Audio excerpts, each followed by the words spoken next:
నమస్తే. ప్రస్తుతం మనతో పాటు సీనియర్ జర్నలిస్ట్ దాము బాలాజీ ఉన్నారు. ఆయనతో మాట్లాడదాం. నమస్తే సార్. నమస్తే. సార్, పాక్ సైన్యంలో 500 మంది రిజైన్ చేశారు అని అంటున్నారు. అంటే ఒక పెద్ద తిరుగుబాటే స్టార్ట్ అయ్యింది. అందులో హయ్యర్ పొజిషన్లో ఉన్న అధికారులే ఎక్కువ మంది, అంటే 300 దాకా ఉన్నారు అని చెప్పేసి అంటున్నారు. అసలు ఏం జరుగుతుంది అంటారు సార్? యా 2 రోజుల నుంచి ఒక వార్త వైరల్ అవుతుంది. అదేంటంటే పాకిస్తాన్ సైన్యంలో తిరుగుబాట్లు మొదలైనాయి. అనేక మంది అధికారులు తమ ఫ్యామిలీస్ని లండన్కి లేకపోతే న్యూజెర్సీ లాంటి ప్రాంతాలకి తరలించేశారు. Including Pakistan general Asim Munir family కూడా వెళ్ళిపోయింది. అట్లాగే పాకిస్తాన్కి సంబంధించిన ఆర్మీకి సంబంధించిన ఆఫీసర్లు దాదాపు 300 మంది పైన పై స్థాయి ఆఫీసర్లు రిజైన్ చేశారు. మామూలు ఆర్మీ సోల్జర్స్ ఒక 5,000 మంది వరకు రిజైన్ చేశారు. వీళ్ళు ఎక్కువ మంది గల్ఫ్ కంట్రీస్కి వెళ్ళిపోతున్నారు. ఆల్రెడీ వాళ్ళ బంధువులు వాళ్ళు అక్కడ ఉద్యోగాలు చేయడం, ఇక్కడ సైన్యంలో పనిచేయడం కంటే అక్కడ పోయి పని చేసుకోవడం బెటర్ అన్న ధోరణిలోకి వాళ్ళు వెళ్ళిపోయారు అన్న ఒక వార్త వైరల్ అవుతుంది. దీన్ని అఫీషియల్గా పాకిస్తాన్ ఎక్కడా కూడా చెప్పలేదు. ఎందుకంటే ముందు నుంచి కూడా పాకిస్తాన్లో సివిల్ అడ్మినిస్ట్రేషన్ అనేది పేరుకి మాత్రమే ఉంటుంది. ప్రధానమంత్రి మిగతా వాళ్ళు పేరుకి మాత్రమే ఎలక్షన్లు జరుగుతాయి, కానీ అక్కడ రియల్గా గవర్నెన్స్ ఎవరి చేతిలో ఉంటుందంటే మిలిటరీ చేతిలోనే ఉంటుంది. ఎప్పుడు మన పాకిస్తాన్ ఏర్పడినప్పటి నుంచి కూడా ఇప్పటి వరకు కూడా రియల్గా పరిపాలించేది పాకిస్తాన్ మిలిటరీ ఆర్మీ తప్ప వీళ్ళు కాదు, సివిల్ గవర్నమెంట్ కాదు. వీళ్ళు ఒక రకంగా డమ్మీలు అనమాట. ఏ ప్రధానమంత్రి ఉన్నా డమ్మీలే. మిలిటరీకి అనుగుణంగా ఉంటేనే వీళ్ళు ఉంటారు, లేకపోతే వీళ్ళని జైళ్ళల్లో పెట్టేస్తారు ఏదో కారణం చెప్పి. అట్లాగే ఇమ్రాన్ ఖాన్ కూడా బిగినింగ్లో మిలిటరీకి అనుకూలంగా ఉన్నాడు. అతన్ని పైకి లేపారు. తర్వాత అతనికి మిలిటరీకి మధ్య గొడవలు వచ్చేసరికి అతన్ని జైల్లో వేశారు. 2 ఏళ్ళుగా అతను జైల్లో ఉన్నాడు. సో ఇప్పుడు షహబాజ్ షరీఫ్ కూడా అసీం మున్నీర్ కంట్రోల్లో ఉన్నాడు. అసీం మున్నీర్ మిలిటరీ చీఫ్, అక్కడ ఆయన కంట్రోల్లోనే ఉన్నాడు తప్ప ఈయనకేమీ సపరేట్. మొన్న మిలిటరీకి సంబంధించిన ఒక సమావేశంలో పాల్గొన్నప్పుడు కూడా ఆయన చదువుతున్నాడు. ఎవరు? షహబాజ్ షరీఫ్ చదువుతున్నాడు. అది స్క్రిప్ట్ రాసి ఇచ్చింది అసీం మున్నీర్ అంటున్నారు. ఆయన ఏం చెప్తే అదే మాట్లాడుతున్నాడు తప్ప ఈయనకి ధైర్యం కూడా లేదు వాళ్ళకి అనేది ఒకటి అయితే ఉంది. సో అంటే ఇప్పుడు అందరూ కూడా ఈ పాకిస్తాన్ యుద్ధం వెళ్ళడం వాళ్ళకి ఇష్టం లేదు, మిలిటరీ వాళ్ళకి ముఖ్యంగా. ఎందుకంటే గత కొంతకాలంగా మిలిటరీ అనేక ఇబ్బందులు పాకిస్తాన్లో పడుతుంది. ప్రధానంగా 2 రకాల ఆర్మ్డ్ రెబలియన్స్ పాకిస్తాన్లో జరుగుతున్నాయి. ఒకటేమో బలూచిస్తాన్ అనేది అతి బిగ్గెస్ట్ ప్రావిన్స్ ఇన్ పాకిస్తాన్. ఆ బలూచి లిబరేషన్ ఆర్మీ అనే ఒక సంస్థ అక్కడ చాలా పెద్ద స్థాయిలో తిరుగుబాటు చేసి మొన్న last 2 months back Jaffar Express అనే ఒక దాన్ని కిడ్నాప్ చేసి దాదాపు 200 మంది పైన అక్కడ చంపింది. ఇప్పటికీ లాస్ట్ ఇయర్ ఈ 3 నెలలు కలుపుకుంటే ఈ 4 నెలలు దాదాపు 500 మంది సైనికుల్ని వాళ్ళు చంపేశారు. ఒకటి బెలూచిస్తాన్ లిబరేషన్ ఆర్మీ, ఒకటి BLA అంటారు, రెండోది TTP అంటారు, తెహ్రిక్ ఈ తాలిబాన్ పాకిస్తాన్ అనే ఇంకొక సంస్థ. ఇది ఎక్కడ పనిచేస్తుందంటే ఖైబర్ పఖ్తూన్ఖ్వా అనే ఒక ఏరియా ప్రావిన్స్ ఉంది, అక్కడ వీళ్ళు పనిచేస్తారు. ఈ రెండిటికి ముఖ్యంగా బలూచి లిబరేషన్ ఆర్మీకి ఇండియా సహాయం ఎప్పటి నుంచో చేస్తుందనేది పాకిస్తాన్ విమర్శిస్తుంది. అంటే పాకిస్తాన్లో టెర్రరిజం అనేది ఇండియాలో టెర్రరిజం కంటే ఎక్కువ ఉంది యాక్చువల్గా.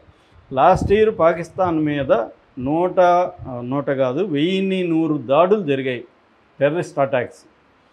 మన దేశంలో నిజానికి పెద్ద అటాక్స్ లేవు, టెర్రరిస్ట్ అటాక్స్ ఈ మధ్యకాలంలో. కానీ పాకిస్తాన్లో 1100 జరిగాయంటే మనం అర్థం చేసుకోవచ్చు అది ఎంత టెర్రర్కి గురవుతుందో. అందుకని వాళ్ళు చాలామంది ఏం చెప్తున్నారంటే, మేమే మా దీంట్లో సమస్యలతో సతమతం అవుతా ఉంటే మేము వచ్చి మీ దేశంలో టెర్రరిజం చేసేంత సీన్ మాకుందా?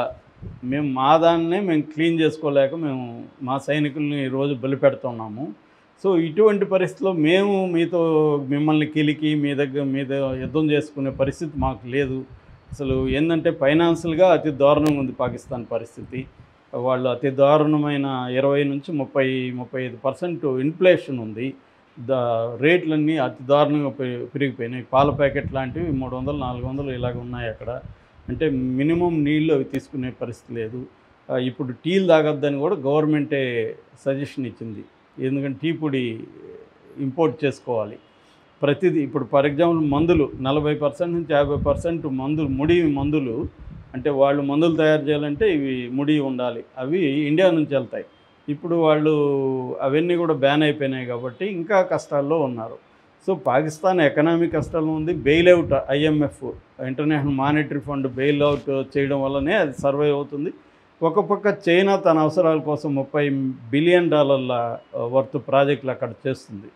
సో ఈ నేపథ్యంలో పాకిస్తాన్లో భయంకరమైన పరిస్థితులు ఉన్నప్పుడు మేము వచ్చి ఎలా యుద్ధం చేస్తామనేది సైనికుల్లో ఉంది. అందుకని ఈ ఆసిఫ్ మునీర్ మీద తిరుగుబాటు ధోరణి పాకిస్తాన్లో బలంగా ఉంది. ఎందుకంటే అసీం మునీర్ ఎందుకు చేస్తున్నాడంటే ఆయనకి ఇంకొక 2 ఏళ్ళు ఎక్స్టెన్షన్ కావాలి. ఎక్స్టెన్షన్ కావాలంటే ఇటువంటి వారు ఉంటే ఎక్స్టెన్షన్ చేసేస్తారు ఆటోమేటిక్గా. దట్ ఈజ్ నెంబర్ 1 కాదు. నెంబర్ 2, పాకిస్తాన్లో మిలిటరీకి వ్యతిరేకంగా ప్రదర్శనలు చాలా పెద్ద ఎత్తున జరుగుతున్నాయి. ముఖ్యంగా ఇమ్రాన్ ఖాన్ పార్టీ వాళ్ళు అన్నిటినీ ధిక్కరించి పెద్ద ఎత్తున వీధుల్లోకి వచ్చి చేస్తున్నారు. చాలా పెద్ద ప్రదర్శనలు జరుగుతున్నాయి. సో ఈ క్రమంలో మొన్న ప్రదర్శనలు అడ్డుకోలేదని కూడా ఒక మిలిటరీ అధికారిని కూడా సస్పెండ్ చేశారు. కాబట్టి వ్యతిరేకతని తగ్గించుకోవాలని లేదా డైవర్ట్ చేయాలంటే ఈ పని చేయాలనేది అసీం మునీర్ అనుకున్న ప్లాను. 3వ కారణం, అసీం మునీర్ రాజకీయాల్లోకి రావాలనుకుంటున్నాడు. మిలిటరీ రిటైర్డ్ అయిన తర్వాత రాజకీయాల్లోకి రావాలనుకుంటారు. రాజకీయాల్లో తాను ఒక పాకిస్తాన్ ఛాంపియన్ లాగా, పాకిస్తాన్ కోసం పోరాడిన యోధుడిలాగా బిల్డప్ ఇచ్చుకోవడం కోసం కూడా అతనికి తెలుసు ఇట్లాగా ఒక టెర్రర్ యాక్టివిటీ మనం కాశ్మీర్లో చేస్తే ఇండియా మన మీదకి వస్తుంది, అప్పుడు మనం ఇండియాకి వ్యతిరేకంగా పోరాడుతున్నాం అన్న ఒక బిల్డప్ ఇవ్వచ్చు అన్న ఒక ప్లాన్ వేసుకొని అతను చేశాడు. ఎందుకంటే ఇది ప్రతి ఒక్కరూ అనేక దేశాల్లో చేస్తున్నారు. మనకి బెంజమిన్ నెతన్యాహు కూడా ఇదే పని చేశాడు. వాళ్ళ దేశంలో 1000 మందిని వాళ్ళు చంపితే ఇతను వెళ్ళి 50,000 మందిని చంపాడు. అందులో సగం మంది చిన్నపిల్లలు ఉన్నారు. సో ఇవన్నీ ఎందుకు చేస్తున్నారంటే వీళ్ళ పదవులు కాపాడుకోవడం కోసం పక్క దేశంతో యుద్ధాలు అనేవి జరుగుతున్నాయి. ఈవెన్ మనకు ఉక్రెయిన్ వారు చూసినా, రష్యా ఉక్రెయిన్ వారు చూసినా, ఇక్కడ చూసినా ఇవన్నీ ఇదే కారణాలు. వాళ్ళ డొమెస్టిక్ రీజన్స్ నుంచి వాళ్ళు ఒక లేని ఎనిమిని క్రియేట్ చేసి ఆ ఎనిమితో పోరాడడం వల్ల మొత్తం ప్రజలు డైవర్షన్. ఇప్పుడేమైంది, మోడీకి వ్యతిరేకత బాగా పెరుగుతున్న క్రమంలో ఇది జరగడం వల్ల ఇప్పుడు మొత్తం దేశం అంతా మోడీ వెనక నిలబడాల్సిన పరిస్థితి ఏర్పడింది. మొన్న 15 పార్టీల సమావేశంలో, ఆల్ పార్టీ మీటింగ్లో కూడా 15 పార్టీలు నిర్ద్వందంగా మోడీకి సపోర్ట్ చేయడం అనేది ఈ మధ్యకాలంలో ఫస్ట్ టైం అనమాట. ఎందుకంటే మోడీకి తీవ్ర వ్యతిరేకత అనేక చోట్ల పెరుగుతుంది మోడీ ప్రభుత్వానికి. సో అందుకని అక్కడ కూడా పాకిస్తాన్ సైనికులు తిరుగుబాటు చేస్తున్నారని చెప్తున్నారు. కాకపోతే ఈ సంఖ్య ఎగ్జాగరేటెడ్గా ఉంది. 5,000 మంది చేస్తే పాకిస్తాన్లో ఒక అల్లకల్లోలం వచ్చినట్టు కదా. 5,000 మంది మిలిటరీ రిజైన్ అంటే మామూలు కాదు. వాళ్ళ సైన్యం ఉండేదే 5,60,000 మంది. 5,60,000 మందిలో 5,000 మంది రిజైన్ చేయడం అనేది మాటలు కాదు.